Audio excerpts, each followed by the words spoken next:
Hey everybody, and welcome back to the Collective Spotlight. We have episode 16. I guess it is issue 16 because we're comic people, but it's episode 16. And because it's election day and all of our friends are kind of busy, we decided this was going to be a collective initiative recap show. We've been doing the Spotlight for 16 episodes. It's 16 weeks, almost 3 months. It all started with a awesome guy in the name of William Sam Quinton, and a guy named Travis Gibb has really helped us phenomenally with how to push this forward. But with today, before I bring in my guest of honor, I want to show you guys what the Collective Initiative shelf is. And I'm going to have Steven, who's running another behind-the-scenes looking camera here, have him walk up to the front of the store real quick and show you guys what our Collective Initiative shelf looks like. All of these books are signed by our creators already when they ship them to us.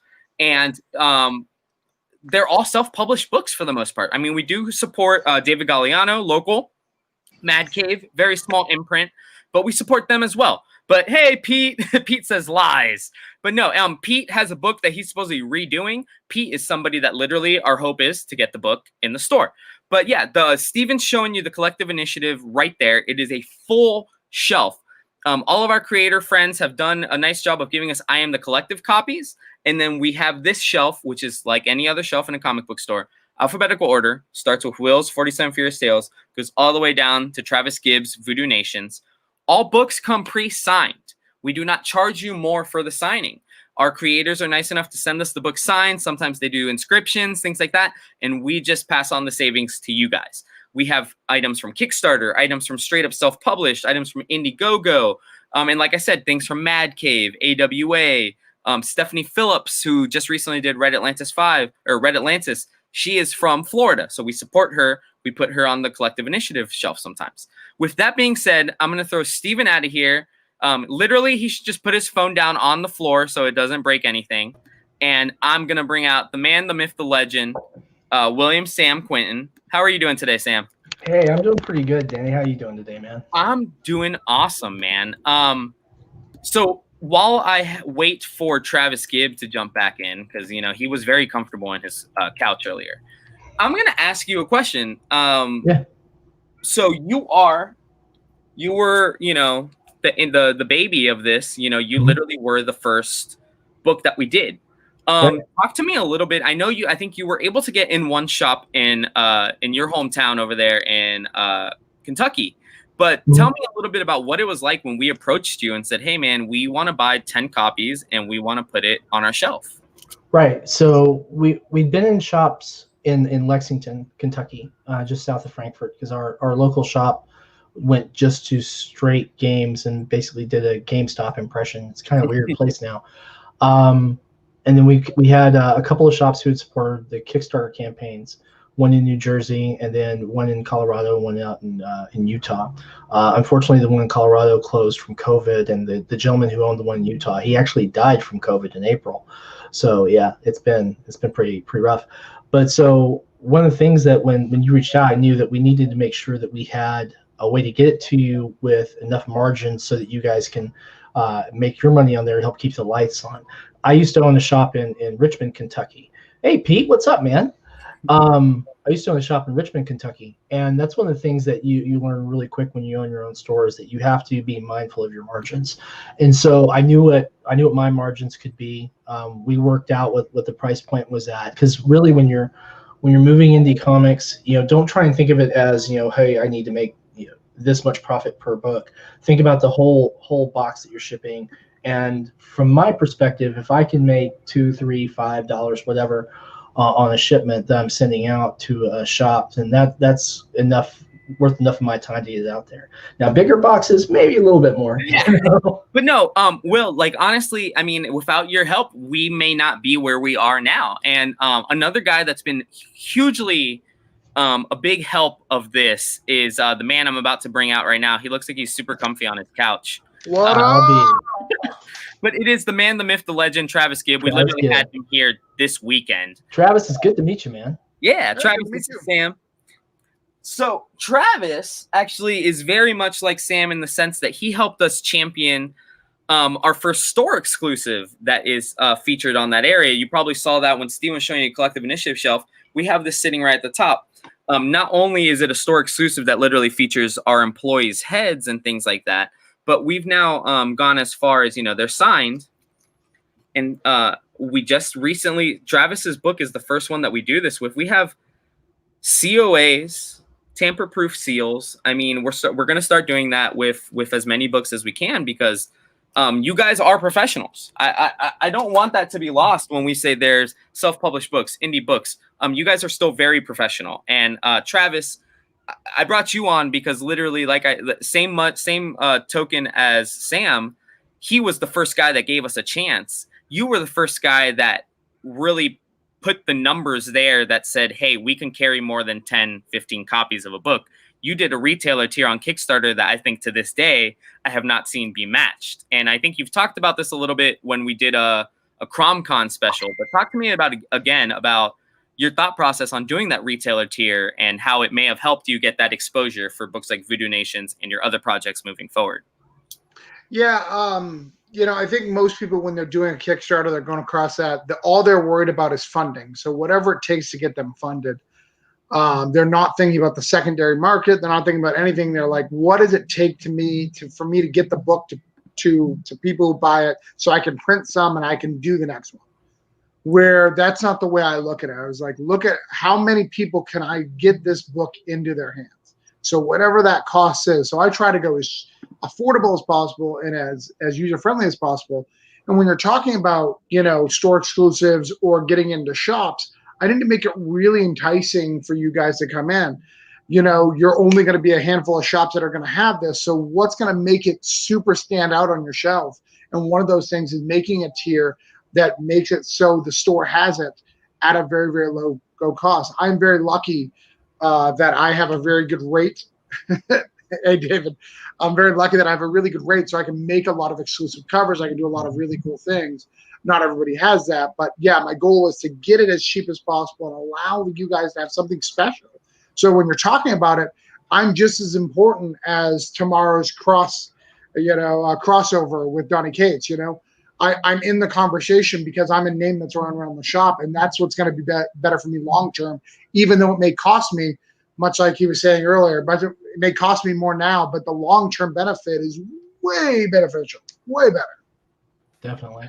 And that's like I said, man, one of my biggest thing, and Joey, I want to give Joey a shout out. I know he's typically working at this time. Joey Pineda is here watching. What's up, Joey?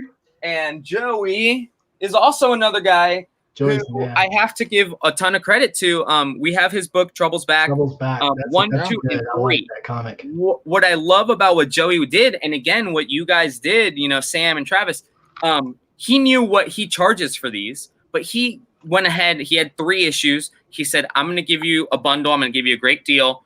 He charged us just for the issue 3s and gave us issues 1s and 2s, which allows us to work with it. You know what I'm saying?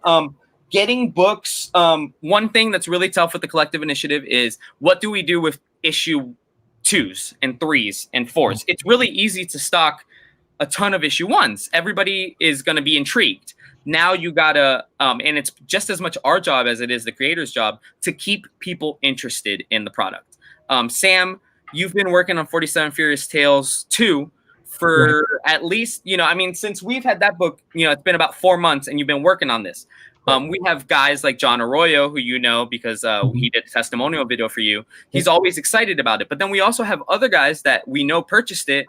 And once a month, I go out of my way when they ring up and I say, hey, just so you know, 47 Furious Tales 2 in production. It'll be out in a little bit. And talk to me a little bit, guys, about what, and I'll let you start, Sam. What's up, Josiah? I'll let Sam start. About trying to keep yourself relevant. Relevant maybe doesn't seem like the right word, but making sure that you're still in the eye of these people. Your book speaks for itself, but then you may have, as an indie creator, you have 4 or 5 months before the next issue hits because it's just you guys. How do you go about trying to make sure you stay on the front of people's minds? Well, in the physical presence, I think one of the big things are like promotional items and things that actually help the stores themselves to keep them in mind. So when we send out like the big posters that we send out, those, these are not like little paper thin wispy things. We send out the big ones like you would frame from a movie poster and stuff like that.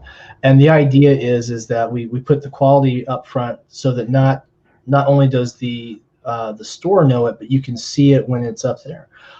We try and keep Sonoma Publishing products, RPG and comic themed stuff, moving into the shops who are carrying us.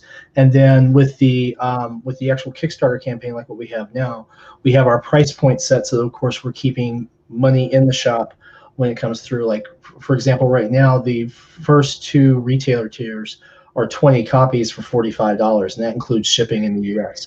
So we know that those shops have plenty of margin on there to keep the lights on, basically, to keep people paid. And then we take and also make sure that we do a lot of promotion on our social media for the shops who we do business with, not just for carrying our stuff, but also for other indie publishers and also for other customers. And see, that takes all of maybe 30 minutes a month, really. Send out a tweet, post on Instagram, do something on Facebook, say, hey, guys, if your indie comics, if your local shop isn't carrying it, talk to the guys at the Collective, talk to the guys at the Hive, talk to the guys at Gotham Underground, etc. And actually, by the way, I need you guys to invoice me for my comic I arranged through Twitter for you guys. By the way. Okay. And actually to continue talking about Twitter, and I'm actually going to get to Travis next because he's got a cool. I can only imagine. And David Galliano just mentioned it. How he stays on top of it. But I actually want to mention to you talking about Twitter. Meredith McGuire, if I'm not mistaken, who we've more or less met through Twitter. Came into the store last Friday and bought both covers of 47 Furious Tales, supporting Sonoma Publishing. And that's literally just word of mouth on Twitter. Us just talking about the book and this, and she found it, and it works. It really works. Point people towards where the shops are at, because people are wondering where there are shops that are open. And it just happened that, Meredith's like, oh, I'm in Florida. Where can I get comics? I'm like, Collective, Altamonte Springs. And it's worked. Now she's here. She's a customer of ours. It's awesome. Yeah. So David Galliano literally hit me with the segue, more or less. I kind of have the same question for Travis, but I kind of know the answer because Travis is one of the hardest working guys in indie comics, like probably one of the hardest working guys in comics, period. As soon as he finishes a project, not only is he on to the next issue, because we know he's working on VooDoo Nations too, but heck, the guy's already on to a whole nother project as well. Travis, talk to me about how you balance all of that, man. Yeah, so for Travis, it's different for Orange Cone Productions and Travis Gibb, the creator. They're 2 different elements. So Orange Cone, which is the company that does Broke Down, it does VooDoo Nations, does Cthulhu Invades Oz. I try to have a schedule of something out every 3 months. So something out will have my name on it every 3 months, and only things that have my name on it go through Orange Cone. I don't publish anybody else's work. That's a solo, like, here's Travis's stuff. The only exception would be that is the woman who bared my children. That my wife, if she wants a book, I guess I can allow that. But I mean, she's your co-writer, right? I feel like that name. She did co-write that little thing, yes, the Ashkin, the little thing, yeah. I'm sure she's gonna really love that. She's used to a little thing. She's been with me for a long time. Anyway. That was good. The other thing that Travis Gibb as the writer does, I make sure I pick up 4 anthology stories a year from different things. Goal is to, again, keep myself relative, get myself with new people who I can see their art, see their creative talent, get to know them. That's what I try to do. Like right now, I'm in Why Faith is what's coming out right now. There's another one called Modern Mythologies coming out early next year. I'm always in some of those things, again, to keep my stuff relevant and to keep myself in the conversation. Because it's really hard for you to go, hey, VooDoo Nation's coming out. We're going to get another one in January. Well, that's like 6 months. Yeah, I know. But here's the other stuff that Travis has been doing. So it's not like you're forgetting about me, right?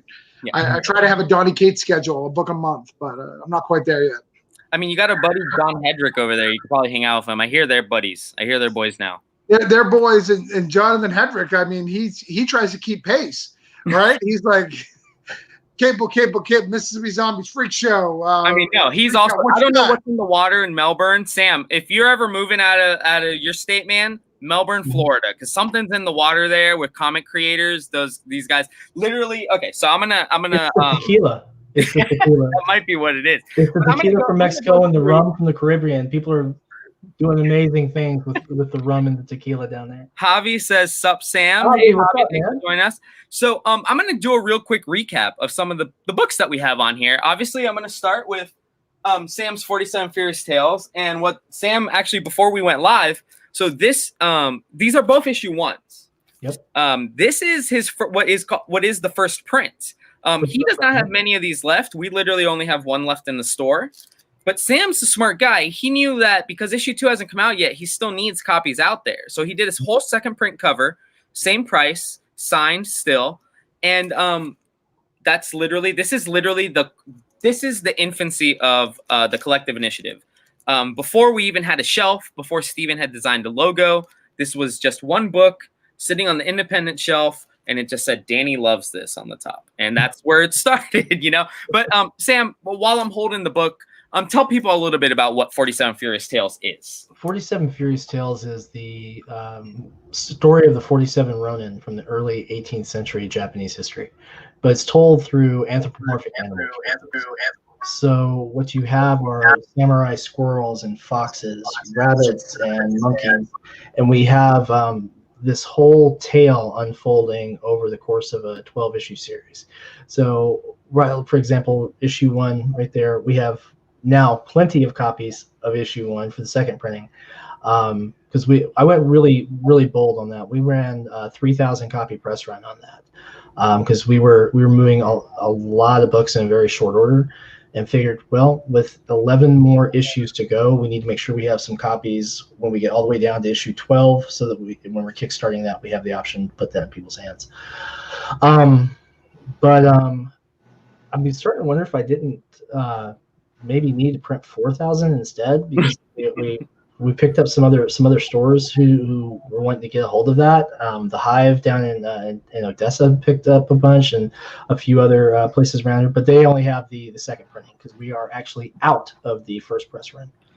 And with that being said, I think we're out of the first press run because David Galliano, writer of Savage Bastards from Mad Cave, just said he would love one of Sam's books. So I'm going to go ahead and pull him this last number 1. Thanks, David. Hey, David, tell Brian Hawkins I said hi, man. Yes. Brian Hawkins, I'm going to tell y'all something. This is just my opinion, but Brian Hawkins is probably one of the best comic writers anywhere, indie, mainstream, whatever. He came out strong like 2 years ago, and it was like a star blowing up in the sky. I mean, he writes some amazing stuff. Yeah, and that's funny. You actually were the first one to introduce, or at least mention, like, get me familiar with Brian Hawkins. And then David goes on to explain that was his editor on Savage Bastards at Mad Cave. So it's funny, full circle here, how we all work. And honestly, as I go through some of these books, you guys are going to realize there's a lot of connections. I met a lot of these people through these people. So I'm going to go. I want to give a shout out to Sam's, because Sam and I don't know each other. So it's very rare that I don't know someone. But I do want to say that Sam's really hardworking. I knew about his first Kickstarter. I knew about the second one, for the misstep. But like always getting projects we love, always people embracing around it. The book, though, the book is fantastic. Everyone talks very highly about it. Definitely found a love language to it. And so kudos to you to get people. Everyone who talks about your book is super excited. I wanted to give you that as a fellow creator, to tell you that. Yes, I know about you. I know about your book, and you're making waves, man. Thanks, I appreciate that. Sometimes it's hard when you're down in the trenches fighting from the front line to see if anyone can see you. Right. But I'll tell you, it's weird though when you get someone who sends you a photo from a shop you've never set foot in, and there's 4 or 5 people sitting there holding your book up. That's an amazing feeling. Yeah. So I was watching the movie Moneyball the other day because I'm a baseball fan. So was I, fan. actually. I just watched it for the first time. Me too, actually. At the very end, one of the guys says something really interesting. He says, the first guy that runs into the wall always gets bloody. Yeah. And I feel like with indie creators, that kind of feels true. I mean, I see you guys, and you guys, like I say, are you guys were clearly the first 2 that I said, if I'm doing this recap show, I'm asking these 2 guys because they're hardworking guys. They promote their books. They do it right. And that's part of what I want to really implement. We don't just put anybody on the shelf. Literally, we can go to Kickstarter, close our eyes, and find 10 books, and we can put it on the shelf. It can happen. but it's an integrity thing. You know, we want to make sure the creators are good people. It's a product thing. We want to make sure the art is decent. You know, I mean, we're not dream killers. We're not saying you need to give us a Marvel book, but and Travis knows we have books from all ranges here in the store. Travis has seen the initiative. But speaking of Travis, I'm going to let Travis. This is the store exclusive. This is the Virgin cover. We have a ton of other covers. But I want Travis to talk about VooDoo Nations a little bit, because this is your most recent published project. You have a project that you're currently working on, but this is the last one that was published. Right. Yeah. That's my newest issue 1, the newest miniseries, I guess is what I'll give it. It's called VooDoo Nations. It is about 2 missionaries. They go to Brazil. They meet up with a voodoo priest out there, and it kind of messes up their day. They have their best intentions. And it's really a book about loss and about trying to deal with the repercussions of what that looks like. It's a really good book. I'm really excited about it. Yeah. By the way, I saw that he is in, not to self-promote a little bit, I'm going to be in Jacksonville tomorrow at Gotham City Limits if you want to come see me. Me and Luke will be there, doing some stuff. What time? I think it's 10 to 2, 10 to 2, 10 to 3, something like that. But anyways, VooDoo Nations is a great pickup story. If you like my broke down stuff, it's tamer in some sense and darker in another, right? The language is tamer, but the concepts in the stuff is a little bit darker. Rog is in the house. I love it. Man. So much indie love right now. So, like I said, so I just let you guys both talk about your books, which have, like I said, pioneered this whole initiative. And then let me just make a positive segue here. Let's see. All right. So VooDoo Nations is on our shelf. And the artist that worked with Travis Gibb on that is Luke Stone from Jacksonville over there, Javi. Luke Stone writes and draws his own self-published book as well in hybrids. And we have issues 1 through 5 of his miniseries. They all come signed. And he's having a trade come out. We're going to get some copies of the trade. Like, again, this is what we do. Hybrids is a cool kind of based in history a little bit, but also has sci-fi vibes. Great book. Segue again. Capable.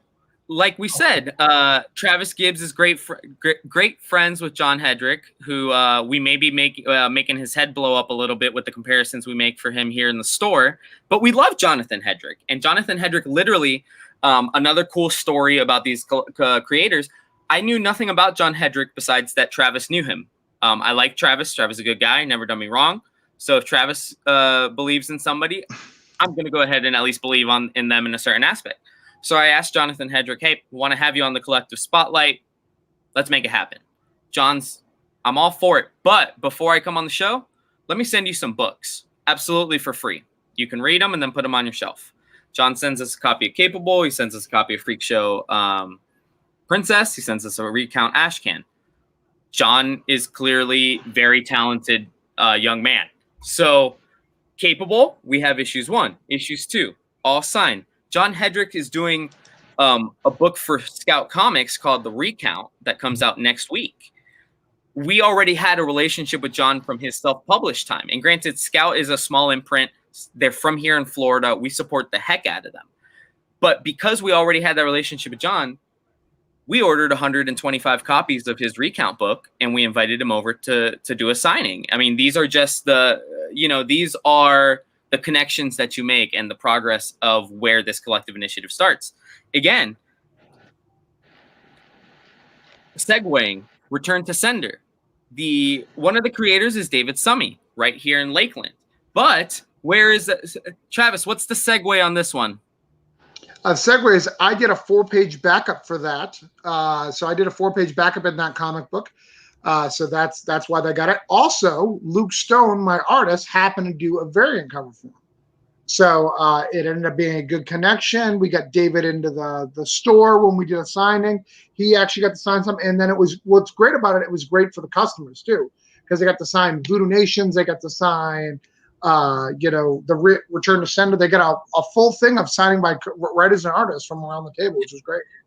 Yeah, and what was really, again, that cross-promotion, what was cool is, okay, Travis has a backup story in this. Luke Stone has a variant cover. David Summey did the book. okay, so now we have 3 people that can come and sign your book. And like I said, we don't charge a penny for those signatures. So now you've gotten 3 independent creators to be on in the next one. And David Galliano has a backup in Return to Sender too. He was actually talking to us about that when he came in on a signing. And let's see. So just because Sam, this is a segue that you're going to be familiar with. Again, I mentioned Joey. Yep. Joey, great guy. Met him in Comics Related Madness from the CromCon. And his book is so cool because he's a musician. That's what his original background is. So he meshes the world of hip hop, because he's a hip hop artist, and comic books. And he, he's got a little bit of a Batman feel, but if you're a fan of hip hop and Run DMC, you'll like this. And that's what's cool about self-published books. There's something for everybody. And little do you know, even if you have the weirdest taste or what you think is the weirdest taste in the world, there's something for you. Oh, you want me to tell you? So another one, and you're familiar with this gentleman here, Travis Gibb, The Couch. Totally out there and different. It's David Byrne, who is currently co-publisher at Scout. This is before he got that job. This is one of his first comic books after he'd written some novels. But what's funny about The Couch is if you like superhero books, you might like The Couch because it's a therapist for superheroes. But if you liked 90s TV shows like The Critic or Dr. Katz, you will also like The Couch because it's kind of Rocko's Modern Life-y. You could totally see it being an adult cartoon with John H. Benjamin as the voice or something like that. So it's also for all you old people, it's very similar to The Critic. If there's an old show called The Critic where they make fun of movies, it's a kind of a critic's riff. It stinks, right, Travis? Yeah. That's what Lovitz would say. But no, it totally, I wouldn't be surprised if, years from now, and granted, this is David's first comic book, but if maybe, an Adult Swim might pick up something like that. I'm not saying it's going to happen, but with self-published and indie creators, there's that possibility. And to go on another cool thing about what the Collective Initiative does. So this is another David Byrne book, Stake. If you Google this name with David Byrne's name, you're going to see that this book is coming out through Diamond from Scout in January of 2021. This book was Kickstarted by David in 2019. This is the Kickstarter version. The art that's inside it is going to be completely changed. The story will be the same, but the art will be completely changed once it's published. If David ever becomes huge or Stake gets optioned, this is going to be the more rare copy. And like I said, we do not charge up for these. This is a $5 book. Again, we also have kids' books. I want to give a shout out to both Frank James Bailey, who's been a member of the Madness. I'm sure, Sam, you're a little familiar with him. He does voiceover work. The guy's awesome. He's created a kids' book kind of in reference to his daughter called Terracana. And that's a great book. We have issues 1 through 3.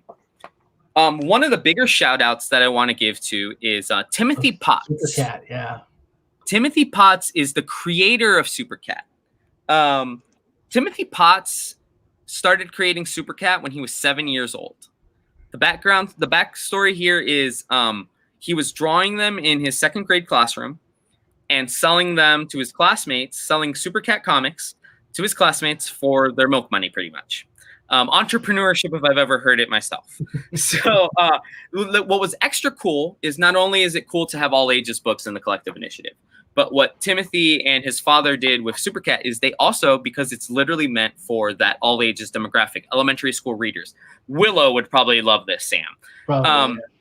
But they did an activity book as well, which is different. It takes a lot. That still needs to be produced. I cannot imagine it's easy for a creator to say, hey, I'm doing this comic, and at the same time, I'm going to go ahead and do a coloring book. Yeah. Not super easy, but that's, again, why we love supporting you guys as self-published creators. Nobody works harder than a self-published creator, and I think, and correct me if I'm wrong, I'll ask both of you guys this. Part of it is because you guys know that you guys have to work harder to get out there. Marvel isn't out here throwing a solicit in a commercial and making a motion cap video. Like, you guys, everything comes from you guys, whether it's from your pocket, your effort, your fingertips. It's all from you guys. Am I correct? Right. Yeah, I mean, we get a lot of help. Yeah, 100%. And it's about community, and things that work for one people doesn't work for other people. Very true. I'm not in the Hive. Hive is a great store. I am in tons of really good stores, big ones like Jetpack and I can't even think of what Jen King's store is, but everyone knows who Jen King is. But I can't get in the Hive, Space Cadets. It's really interesting because everyone goes their different path, and that's what I love about indie comics. There's no one way into this thing. It's whatever way works for you to get you there. I mean, I'm trying really hard to get in that 12th store right now. Really, really hard. I would love to get into Mile High, but it's just not happening. Well, I keep trying. And what you do, here's the secret to get Mile High. I got a secret. Okay. You sell them a collection and you throw some of your books in, and then it gets added to the website. Just go from there. That's a nice idea. I like that. That's why he's sometimes the smartest guy in the room, unless David Byrne's in the room. Right. But no, right. It'll get you on the website. It doesn't get you a lot, but it'll get you 1 or 2 copies. Because if he gets the book, he'll throw it on his website. That's gonna happen. Before I segue in one last thing I did have segue. This ugly guy lives in Melbourne, wrote this book, broke down 4 dead bodies. Travis, you want to talk about it a little bit? You want to tell people? Yeah, Sam did fantastic on that book. I'm really proud of what he did. It's basically the characters from 47 Years Tales if there were humans. Broke down in 4 dead bodies is about 2 guys break down on the side of the road. Quentin Tarantino decided to write cowboy movies for a few years. Maybe you noticed. He was writing cowboys and movie reference. So I decided to write his crime stuff until he gets back to work. Lots of guns, lots of violence, lots of F words. Hell of a good time. There's not enough crime books, to be honest. I love crime books. Yeah, no, for sure. Travis is a huge supporter of crime books in general. And you have 3 issues out of that. We have all 3 on the shelf. And Travis swears to us issue 4 is in the works. No, Travis is hard at work with issue 4. And obviously, as soon as that comes out, going to hit our shelves. Heck, to be honest, if Travis wants, we'll invite him right back down. Travis will probably, by the time the 2020 is done, he'll have the most signings at the collective ever. So we'll just put him in the Guinness Book of World Records. And one more person I just want to give a shout out. I haven't seen them in the comments. I know he's one of the hardest working people in indie comics is Matt Knowles and Steph Cannon from Tales of Nocturnia and all of their stuff. These guys, first of all, I watched them for Phil the last 2 or 3 weeks here in town. And they were machines. They were signing everything, driving themselves to direct impressions to get the books. Those guys are machines. And again, part of the reason that we support you guys so much isn't just, it's more comics for the shelf. We're all passionate, both as the employees and hopefully our customers are passionate about comics. And at the end of the day, we have to support you guys for new comics to be able to come out. Marvel does a great job. Image, Top Cow, those people do a great job. But Donny Cates started somewhere. He did not start at Dark Horse. He wrote stuff that nowadays some of us would perceive as not great. But at the time, that was Donny Cates' best work. And at the end of the day, and granted, I've seen with Travis, I've seen it with art especially. I've seen it with a lot of artists. The stuff improves. You grab an issue 1, and then you get to issue 3, and you see the progression because everybody is still somewhat learning. I mean, you guys have been doing this for a long time, but I can imagine every once in a while you still have something pop up that's like, wow, that's a great idea, or I never thought of that. Am I right? Every once in a while? Yeah, definitely. And I mean, I can't draw at all, so I hire the best artists that I can. And for 47, it's got Alexia, who is hands down the person for it. And so if you've been watching the Kickstarter campaign, you've been seeing us share out some of those pages for issue 2, because issue 2 is going to be done before the Kickstarter's done. Nice. She was going back and touching up on the pencils on page 20 today. So we expect all the coloring and all the coloring to be done by the 10th, all the lettering to be done by the 14th, and the campaign ends on the 17th. And so when we know how many we're ordering, we're just going to order it and go. We're about 50% funded already. So we're and we haven't even, my bad, but we got to get in there because we haven't done that just yet. Yeah, you guys probably still need how many books you need though. Well, I think that's a big deal too, and what the collective does really well. And when you said you could just pick 10 Kickstarters, but you guys don't. You pick Kickstarters that are very close to fulfilling. I don't put a book on Kickstarter if it's not done. if the line art's not done. And there's a lot of people who are very, very close to done or very done before they go on. And those are the people you tend to pick. And that's, if you're trying to get into, if you're watching this, you're trying to get in the collective, that's the secret. Don't give them 4 pages, because they're going to know if your deadline says they're going to look at when they're going to get the book, because they want to return investment as quickly as possible. It's not a horrible thing. It's just the way it is. They want to know if they give you money now, they don't want to wait till April to get it, because that's 6 months that money was held up, that they could have bought more Donny Cates crossovers and sold. Right? They could have bought more Electric Black or Phantom Star Killer. Like, I know it's funny, but it's true.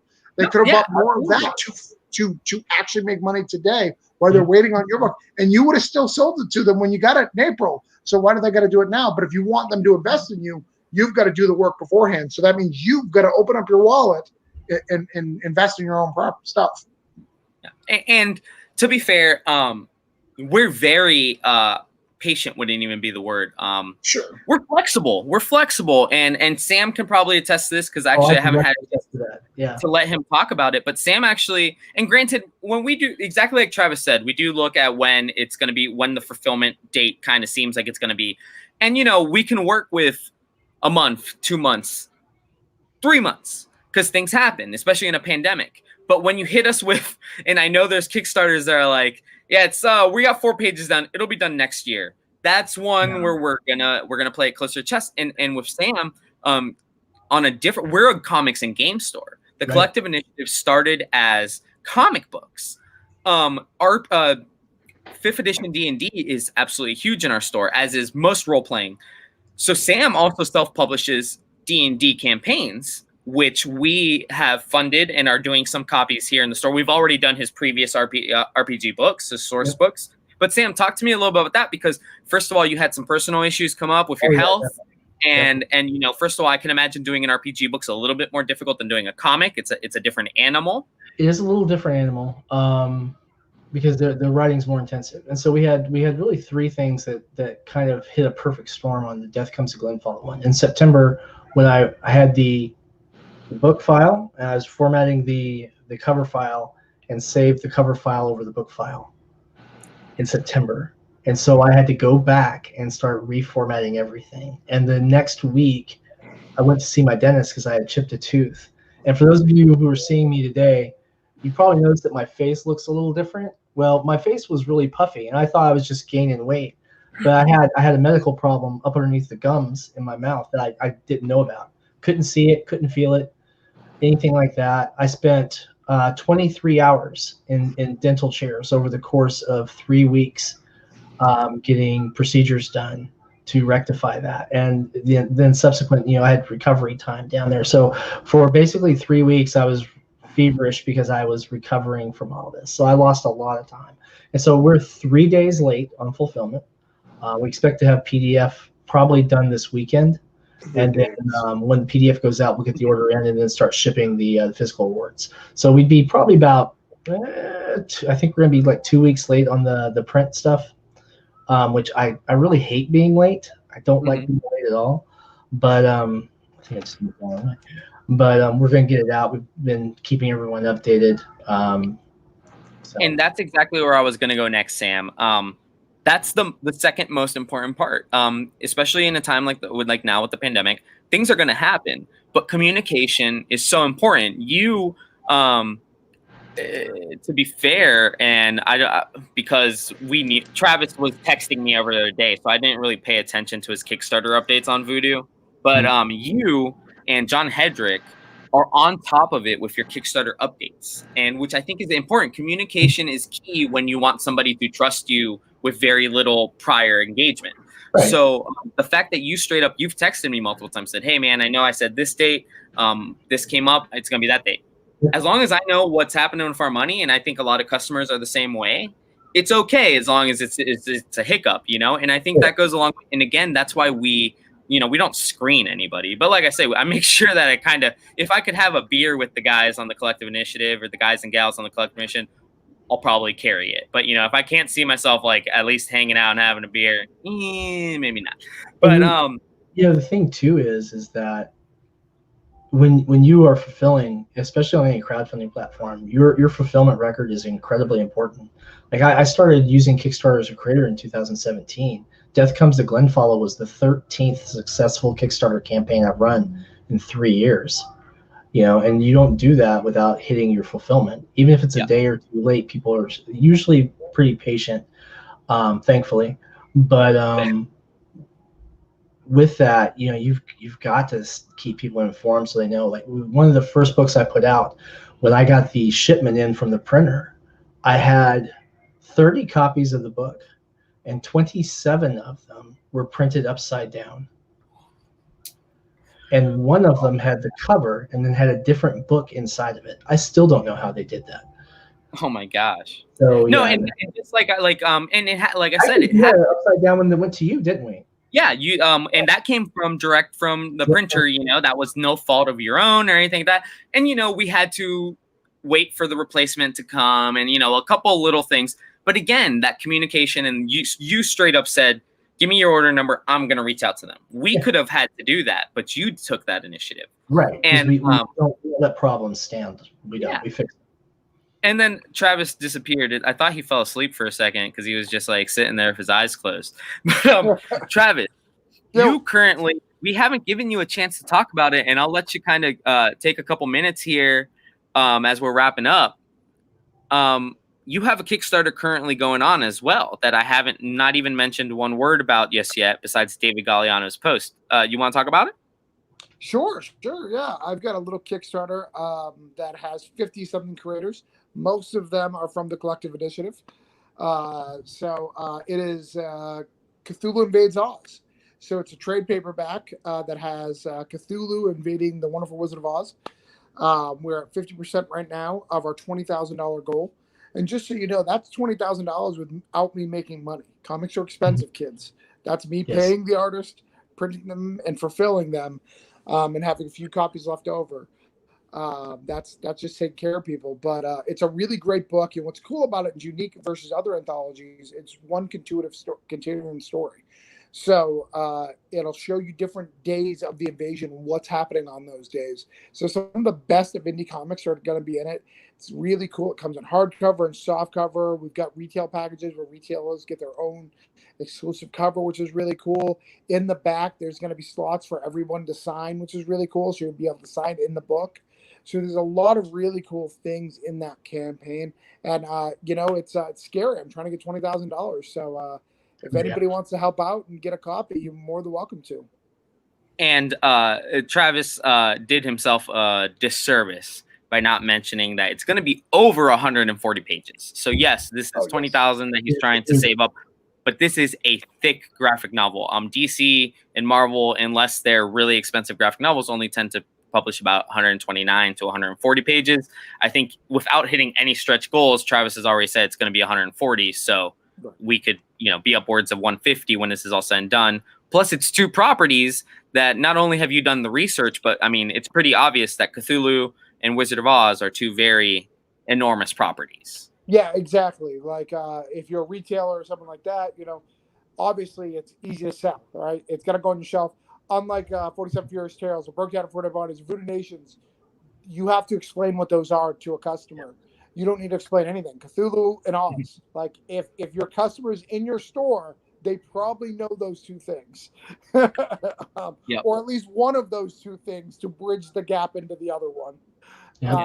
So yeah, it's a really cool thing. It's a labor of love, like you were saying, you're right. It's 145 pages. That's just the art. That's the actual art, but we also have poems in there. We have some prose in there. We have some pinups in there. We have some behind the scenes because we have some cool covers to kind of talk about. There's so much stuff in this book. It's going to be a big, thick tome that you'll be proud to have in your collection. And the covers are fantastic. We did covers that are very, very comic booky, to hand painted ones, to ones that are kind of in the middle, kind of like you'd buy a novel of the Wizard of Oz, what it would look like. So we've kind of got all three genres of covers to really suit your desire. So it's a really cool project. Thank you for allowing me to promote it for a minute. Yeah, no, absolutely. And that leads me to say, well, first of all, let them know how they can find it on Kickstarter, Travis. CthulhuInvades.com will bring you right to the Kickstarter to do it. So go to CthulhuInvades.com, or search Kickstarter for Cthulhu Invades Oz. But again, once you type in CthulhuInvades.com, you don't need to fight the Oz part. and Sam, go, tell us where they can find 47 Furious Tales 2 on Kickstarter if they're looking. If you type 47 Furious, it's going to come straight up. It's also under one of the Projects We Love tags because we got lucky and got another one of those. And really get a chance to show off some of the fantastic art of Alexia Veldhausen. And actually, if you can, I've got a page that I'm not going to show you the colored version of it yet because we're waiting to tease that out. But I got something from Alexia on the inked side of it from issue 2 that if you guys want to see it, this is something I think you're going to dig. Okay? Let's see it. All right, guys. So I'm going to do the screen share real quick. And then we're going to put this up. It's going to take me just a minute to get this set. Take your time. And while you're doing that, I do up there it is. So let me know once you have it up and I'll drop it up. Is this it? That's it. All right. So I'm going to drop there. You guys go. Holy cow. This is just the inks.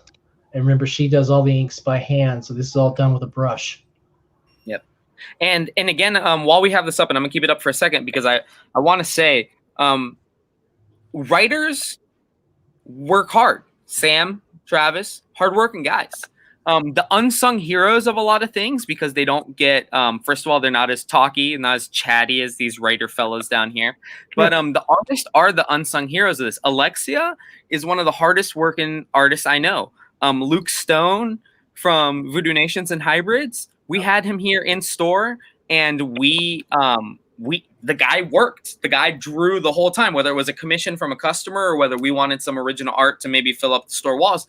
The guy worked, and again, I have to give a shout out. I know I stocked this up with writers today, but the artists are also there's Alexia. She just popped in, but yeah, they're the unsung heroes of a lot of stuff. I mean. Not so much. I mean, I'm not going to say it's as big a factor on indie books, but Marvel, DC, Image covers sell books. So again, I don't want it to be forgotten that artists are huge in this, and we love them. And whenever we can get remarks or sketches, we always do because these people are so talented, and sometimes it goes unnoticed until you've gotten to the end of the book. Yeah. Another thing I wanted to say, because both of you guys have Kickstarters going on, and I get the question every once in a while, Danny, how can you guys promote Kickstarter? Like, why do you guys promote Kickstarters? How does that make you money? Well, in theory, it doesn't. But the truth and the reality of it is, some people are old school. We have some customers here that may absolutely love 47 Furious Tales and Cthulhu Invades Oz, but they will not put their information into Kickstarter, which is fine. That is why we do what we do, which is take that risk. If you're on a Kickstarter, we will go ahead, fund it, get our copies, and we will, do it at the margins, at the normal margins. Sometimes, honestly, when it comes to Kickstarters, we pretty much will do. So if you're selling a copy for $25, Travis, or something like that, and we have that same copy, but you gave it to us for maybe a better discount, we're not going to undercut the Kickstarter. So we always meet the Kickstarter. So literally, if you're worried about, you don't trust Kickstarter, you don't trust Indiegogo, that's fine. We can take care of you. You let us know, hey, I want to support Travis's book. I want to support Will's book. We will go ahead. We will count that into our numbers. Both of you guys have always been super helpful in the sense that, let's say you have a retailer tier that includes 10 copies. Oh, well, I have 12 people that want the book. We'll figure out what the difference will be. And you guys just pay, you got, and every creator that's in the collective initiative has been awesome like that. So I just want to say, literally, that's how it started. I was seeing Kickstarters and I was seeing self-published books that I, as a customer and as a comic reader, said, wow, I would love that. And that's not at Joe Schmo's Comics down the road or so-and-so. And that's where this grew. And I will go on to say, I don't talk about competition very often. I really don't at all. But imitation, as I'm told by older people, much older and wiser than me, imitation is one of the best forms of flattery. I can tell you, as having worked in now my third comic store here in the area and having been a customer for a long time in more than 3 comic stores, there were not very many self-published books on shelves outside of maybe 1 or 2 shops here in town. Since we've started this, that has changed. for, you know, whether we implemented that or not. I don't care. It's awesome for you guys as creators that there are more places for you guys to get your books. I know, Travis, you have your books in a couple places here around town. I know John Hedrick has his book in a couple places here around town. I know the Raycana guys have their book in a couple places here around town. So I really, you know, at the end of the day, it is competition, but I love to see it that this has grown to be more than just something that we do. And there's one that I need to get into. There's one right up the street for him that's literally, they sell guns and comics.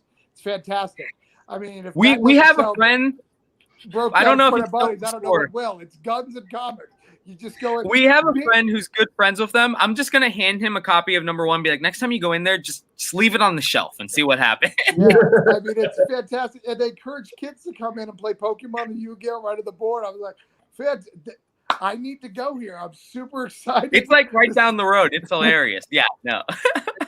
But is if you're a crowdfunding creator, particularly, getting copies to shops is actually a lot better for you in a lot of ways, because you can send one shipment, get it to 20, 30 people. I mean, we've had shops in previous campaigns that says, hey, we don't want to put our money on this, but we have people who'd be interested in it. What can we do? So like the guy who's passed now, what we did for him was we said, well, just go ahead and put this up, figure out how many you need, have them pledge it. We'll ship it to your store and they can pick it up there.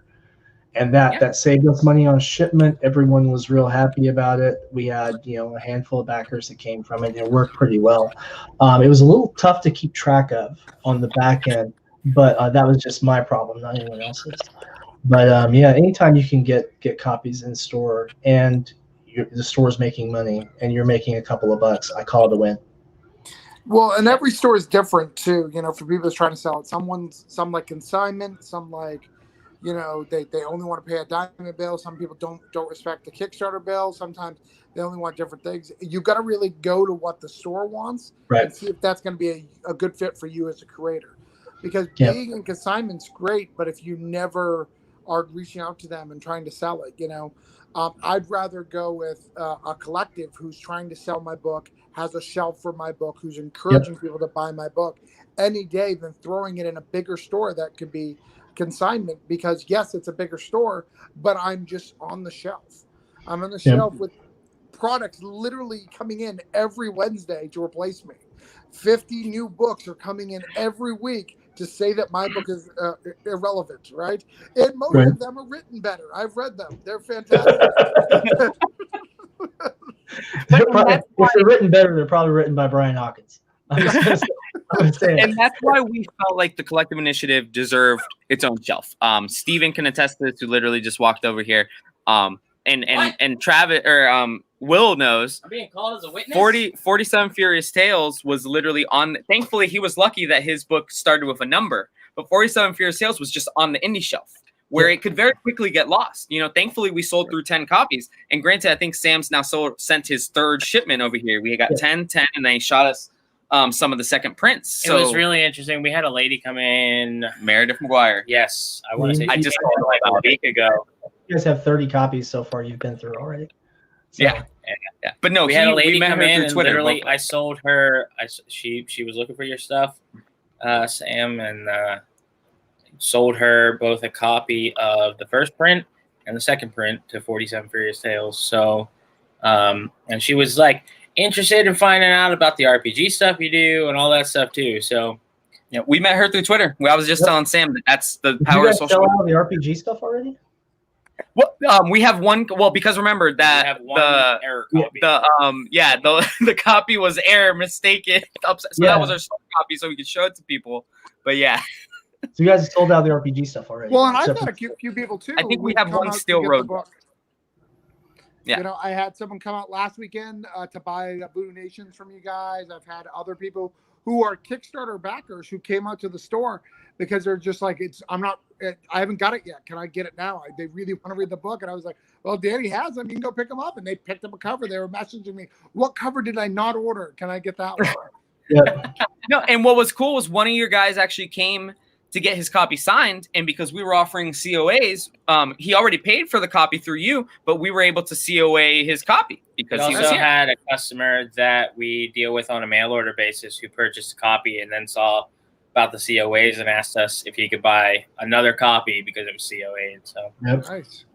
So yeah, we absolutely love supporting. And again, we're wrapping up here for actually what I thought was going to be a 30-minute show turned into an hour, but that's why you guys are amazing. Travis is in here twice. yeah, apparently. Travis just can't. Yeah. Pick the other one. Travis Septon. The other one. All right, we just fired Travis. Oh look, we rehired Travis. Hey. He looks different. He does. It's a slimming camera. But no, again, I don't want to keep anybody any longer than I have to. The Collective Initiative, self-published in small imprint books, so Scout, Mad Cave, Vault and Aftershock kind of makes its way onto the indie shelf, but those guys we support, especially Mad Cave and Scout being local. We love to support them. But again, 47 Furious Tales is on that shelf. We'll have 47 Furious Tales 2 on that shelf. Broke Down in 4 Dead Bodies 1, 2, and 3 on that shelf. VooDoo Nations has the 1 Rock on the cover, guys. Issue 3 has a poor man's version of the Rock on the cover. But no, and we're gonna keep doing this as you long don't know how as much the new that cover store. costs. That is not a poor man's version. But again, some people may not know this because our locals kind of only know. We will be moving locations by April of 2021, hopefully doubling our square footage. Part of that plan is to be able to make the Collective Initiative go from 1 shelf to 2. You're gonna need more posters. You're gonna need more posters. Yes. So thank you so much, guys. Again, I'm actually just for as a testimonial purposes, if you guys could both just say something about the Collective Initiative, because you guys both again have been mainstays on that shelf. And I'll start with Sam because you are Mr. Number 1 up there. Okay, I think this is a great model for how how local comic shops everywhere can not only do a lot for the indie community for comic creators, but also actually help fill the void that was left when so many titles got canceled, when the whole pencils down thing happened. It can help not just keep the lights on, but also really thrive in a time when people are now able to get new and exciting titles they've never seen before. A lot of these never make it to Diamond. They never make it to previews, and all of a sudden they see something snappy on the shelf. They've got Cthulhu Invading creators like oh man, everyone's in that book. Really, everybody. I mean, you've got Tyler's in that from Draw and Talk. We've got Chuck. Chuck is on that. I mean, the list is. I've been over that a few times. I love the look of that campaign, by the way. That's really nice. But I mean, those kind of books are going to draw attention. And so you're going to get a lot of first-time readers out of that. You're going to get a lot of impulse buy sales on that. And you're also going to make a huge difference in the indie creator's life because they're going to be building their fan base more. And as you get more stores who incorporate that, you're going to have this kind of change, I think, in the comic industry, where you'll find creators who are supporting the local comic shops all over their nation by just coming to the realization that they can be their own label and be effective at it. And I think once you see those creators producing reliably, it'll make more money for the local comic shops. I think we're really on the cusp of a new renaissance in comics. I think it's going to be bigger than it was in the 90s boom, and it's going to be different in a good way. Absolutely. I do not disagree with you not one bit, and I'm sure Travis has some to add on to that, because Travis has been doing Kickstarters feels like forever as well. I disagree with everything you said.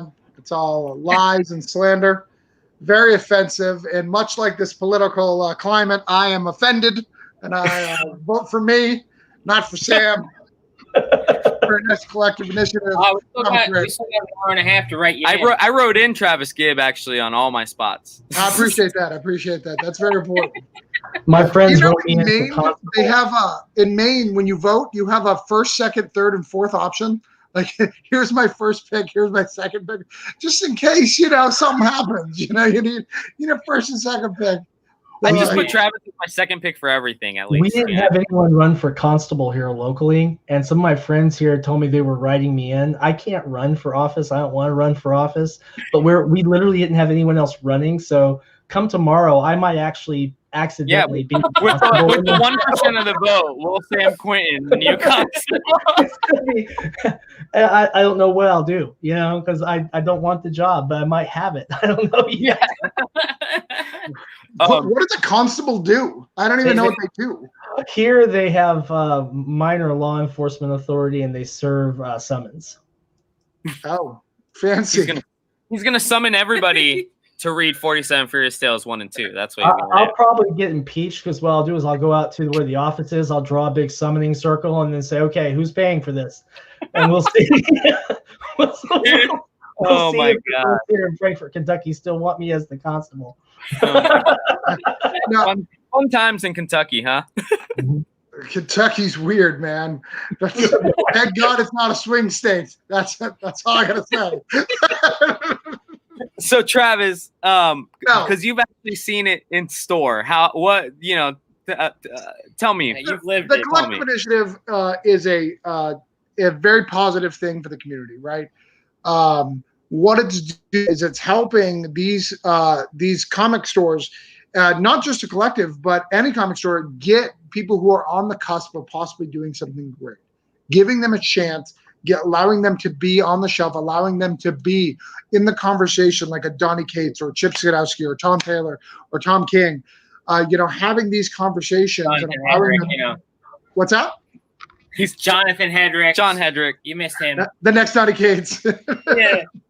Allow you to have these conversations, to grow with them and be there to support them on an early basis and have that go. I'm friends with Jetpack. Jetpack Comics is a big fan of mine, and Jetpack is where the store of the Ninja Turtles first started. It was Paperback Bazaar, and Purple Penguin is the name of the original store, but it's in the same town. They still have that relationship with Kevin Eastman. He still comes out for Turtles Day, signs books. They got Rich Woodall, who does Electric, Black, and Scout, still does store exclusives for Jetpack, because he built that relationship, and that store knew the value, even when he was nobody, that there's value in this guy if we invest in him. I was looking at Jetpack Comics on eBay today, and I saw they had a Rich Woodall cover for Crossover. Yep. So I was pretty excited to see that. Yeah, and Rich, like you said, Rich does Electric Black. He's a semi-Floridian, I mean, there's tons of great people, and that's anybody that's been a creator. If we have not sent you an invite to the Collective Creators Forum, You're just not good enough. No. Just let us know,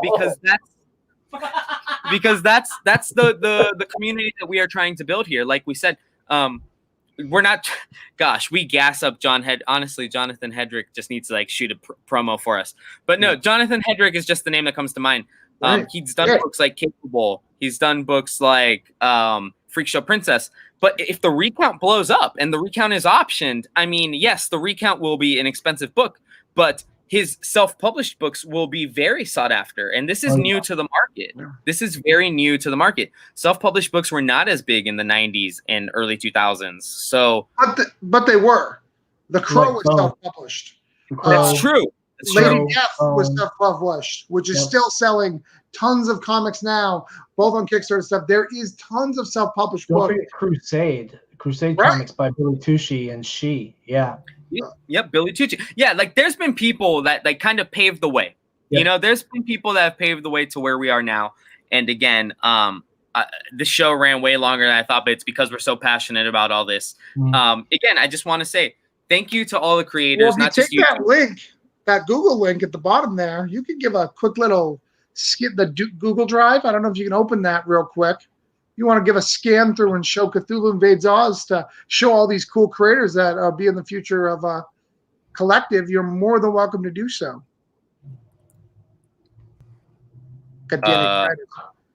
Sam's in the background grabbing the private chat. He's just like, I'm just going to keep this on my folder real quick.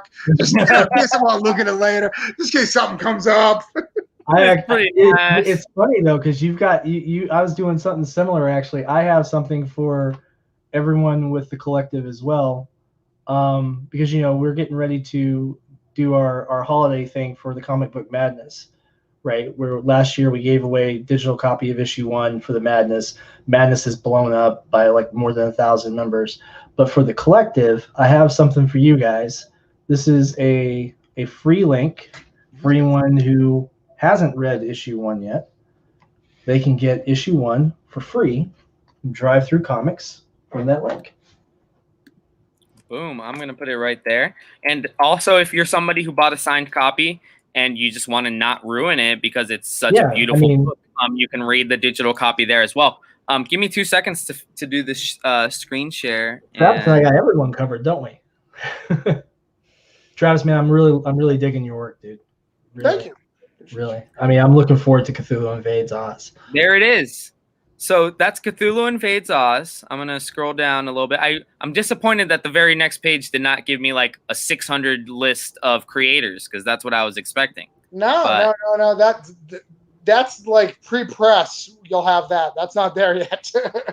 That's not there. But yeah, I mean, off the top of my head, if I'm semi-correct, I mean, we got Travis Gibb. Mm-hmm. We have David Galliano. Let's scroll through it. We'll say them as they come.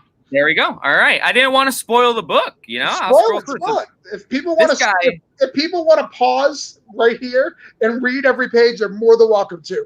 If they would like to watch this collective. All right. So right here we got me. We got Emily Rizzit. Emily Rizzit was she did some pinups over on Jungle Girl. Can't think of her name. What is it? Danny, come on. Karis? Yeah. Karis. It's a book for Scout. She's Did Jeremy do your lettering? What's up? Did Jeremy do your lettering? Jerome Gagnon does all my lettering. Yes. Oh, not who I was thinking. Sorry, I was thinking Jeremy Daniel. And Travis, tell us a little bit about Emily, because there's a cool little backstory there with your artist. Yeah, she's really cool. She did some work. She's 14 years old. You know, she's done some Scout. She's done from Dust Counter Chronicles. All sorts of really cool stuff. She did some art right there. Who do we got? You can go faster than that. You don't want people to read this stuff. Come on, you now. Just call me. Go to the next story. All right, this is James Burton, who you may have heard of. Does Dangerous Inc. Does a cool Wheeler story. Look how creepy this is. I was gonna say that's cool. They did the black and white for the real world. Did they do? Yeah. Well, this is not. This is just nighttime. Okay. He did it black and white for nighttime. Oh, gotcha. A poem in there. What we got? We got Caleb and Eric Hawkins. Eric Hawkins is well known in the comic community. Does also that is cool. That is some cool art.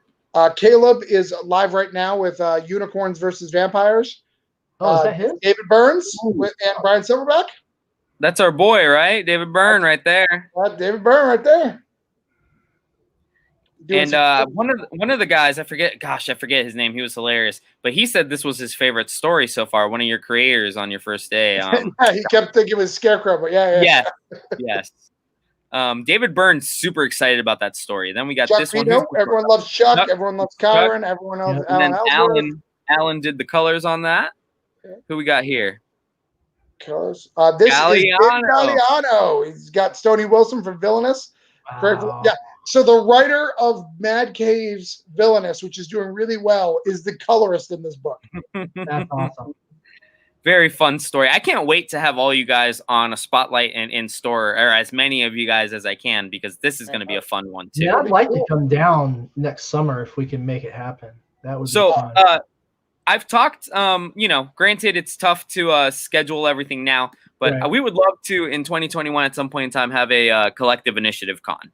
And plan it out in enough time that people from out of state, the guys from Texas, you over there, Alexia, can try to plan it out to come down. And that would be the dream, ideally for us. Gotta get Raj Mahan out of Texas. And get so that's Jamie Premack. She does a book called Binary Star, which sells fantastic. It does really, really well. All self done by her. Little Richard Rivera, maybe you heard of him, Stabity Bunny. He's a local to Florida as well. Is this a Tin Man story? There's the next Donny Cates, Jonathan Hendricks, right here. Wow, that's great art. Who did this? This is Robbie. Robbie Braddix. He is fantastic. He's a great artist. And it goes with John's look at that. Look at that. Go back to that Cthulhu fighting. Look at that. Oh my God. So good. This is Steve Ekstrom and Katie Fizzles.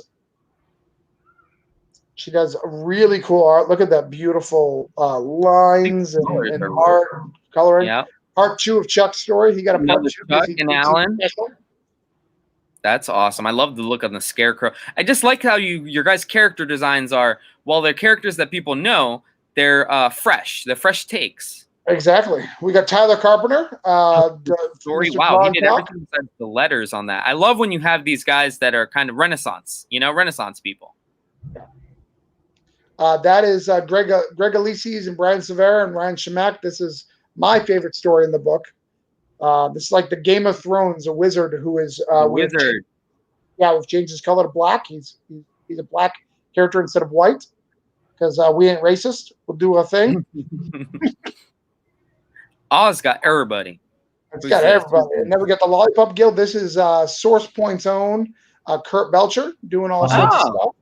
Yep.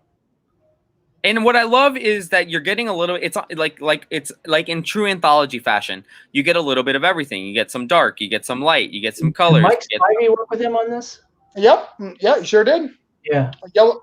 I thought I heard something about that. Yeah. Yeah, Yellow Brick Road. This is Rob Anderson That's and awesome. Martha. Rob Anderson does a whole bunch of stuff online, but he just got signed for Cat Dad and Supermom through Scoot. Yes. So I remember hearing about that. And what else we got?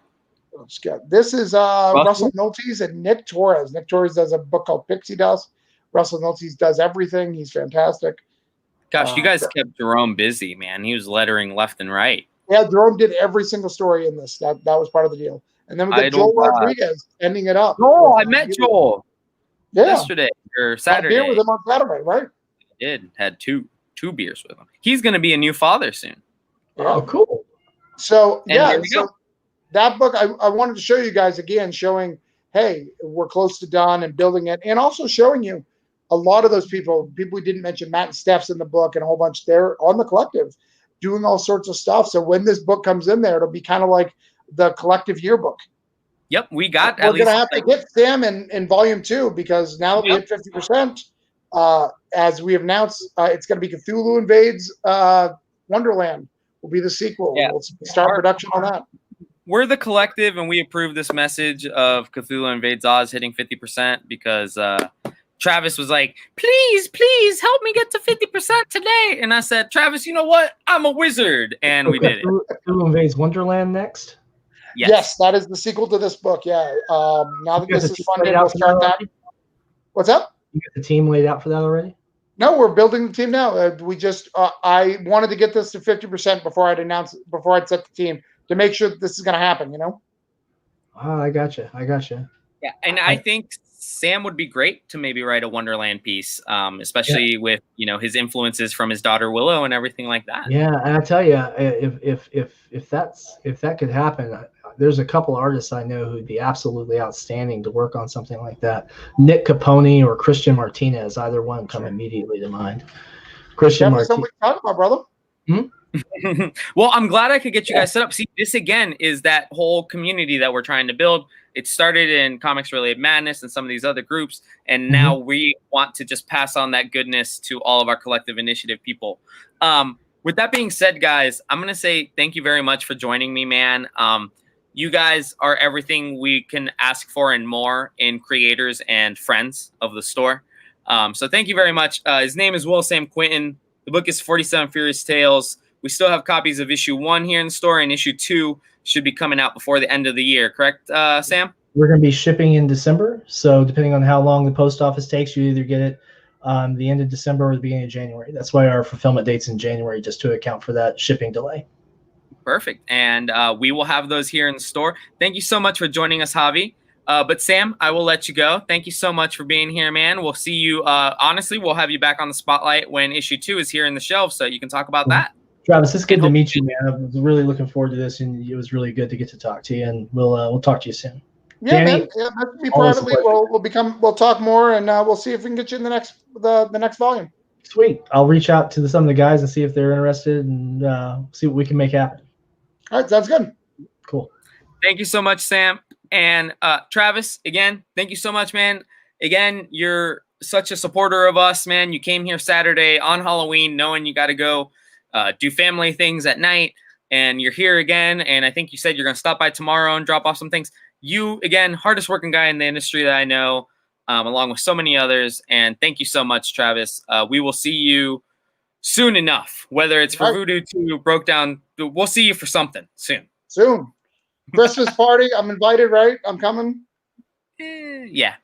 Really? I Right. want to come to the Christmas party. You have a shirt, so I guess that means you're invited. I'll let Brandon buy me a beer. He really was upset that I paid for my own beer. We can make this happen. Yeah. So yeah, we'll have you back soon, very soon. Maybe Thanksgiving. Take it easy, Travis. Again, the books are VooDoo Nations, Broke Down 4 Dead Bodies. He has a few anthologies we recently picked up for the store. And if you can, support Cthulhu Invades Oz. If you can't support it, let us know, and we maybe can order you a copy and hold it for you and whatnot. So thank you again, Travis. Take it easy. Stay safe out there, and enjoy your signing in Jacksonville tomorrow. Sounds good. So, guys, thank you so much. This was an extra special, extra long, almost essentially an anniversary episode of the Collective Spotlight. It almost feels like issue 25, and this was a $5.99 cardstock issue. But we are finally over with. I want to thank my guest, Travis Gibb, William Sam Quinton. I honestly want to thank everybody that's been. Say our anniversary show of sorts is only $5.99. This is an oversized $5.99. Oh no! 6 covers. Steven, I refuse to go $9.99. Anyways, thank you so much, everybody. This has been Danny Morales. Steven's been annoying the heck out of me. Brendan Boyle's probably been running the register, and we will be back tomorrow, Wednesday, 5:30 Eastern Time, with the Collective's Hump Day Happy Hour $1 auction. We have not replenished our walls from what was an amazing Halloween show, but in the next 24 hours, this will happen. So thank you so much, guys. Take it easy. And again, support indie comics if you can.